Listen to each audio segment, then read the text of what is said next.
حدیث میں آتا ہے رسول صلی اللہ علیہ وسلم نے فرمایا کہ جب کسی بندے سے گناہ ہوتا ہے اور وہ اللہ کے سامنے ہاتھ اٹھا کے توبہ کرتا ہے تو اللہ فرشتوں سے کہتے ہیں کہ دیکھو یہ مجھ سے توبہ کر رہا ہے نا، تو اس کو یقین ہے کہ کوئی خدا ہے، کوئی رب ہے جو اس کے گناہ پہ سزا بھی دے سکتا ہے اور معاف بھی۔ حالانکہ بھی اللہ نے سزا دی نہیں ہے، کوئی نظر بھی نہیں آ رہی سزا اس کو یقین ہے کہ میرا کوئی رب ہے جو اس گناہ پہ سزا بھی دے سکتا ہے اور معاف بھی کر سکتا ہے، تبھی یہ مجھ سے گڑ گڑا کے معافی مانگ رہا ہے۔ تو میں اس کے عمل کی لاج رکھتا ہوں۔ اس کا یہ نہ، بہت سے گناہ کرتے ہیں، نہیں ہاتھ اٹھاتے اللہ کے سامنے، اور اللہ کو دیکھنے کے بعد تو سارے ہی ہاتھ اٹھائیں گے، تو پھر تو سارے اٹھا لیں گے ہاتھ، توبہ کریں گے۔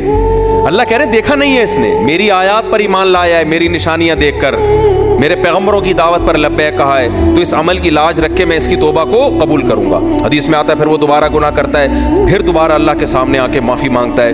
اللہ کہتا ہے دوبارہ گناہ ہو گیا، پھر معافی مانگنا اس کی علامت ہے، اس کو یقین ہے کہ میرا کوئی رب ہے جو گناہوں پہ سزا بھی دے سکتا ہے اور جزا بھی دے سکتا ہے، معاف بھی کر سکتا ہے، تو پھر یہ معافی مانگ رہا ہے۔ نبی صلی اللہ علیہ وسلم کی حدیث کا مفہوم ہے 70 دفعہ بھی کوئی گناہ کر کے 70 دفعہ توبہ کرے گا تو اللہ اس کے اس جذبے کی لاج رکھ کر اس کے گناہ کو معاف کرے گا۔ اس کا مطلب یہ نہیں کہ آپ 70 دفعہ گناہ کریں، مقصد ایک سمجھانا ہے کہ توبہ میں تاخیر نہ کریں۔ تو اللہ معاف کیوں کر رہا ہے؟ اس کے اس توحید والے نظریے کی بیس پر کہ اس کو پتا ہے کہ مجھے گناہ معاف کروانے کے لیے میرے پاس اللہ کے سوا کوئی آپشن نہیں ہے۔ تو توحید اللہ کو بہت پسند ہے، شرک سے اللہ کو بہت زیادہ نفرت۔ تو یہ 4 شرطیں بھائی جس میں پائی جائیں گی، پھر وہ آپ عمل کرو گے تو عمل کیا کہلائے گا؟ از کالڈ اچھا۔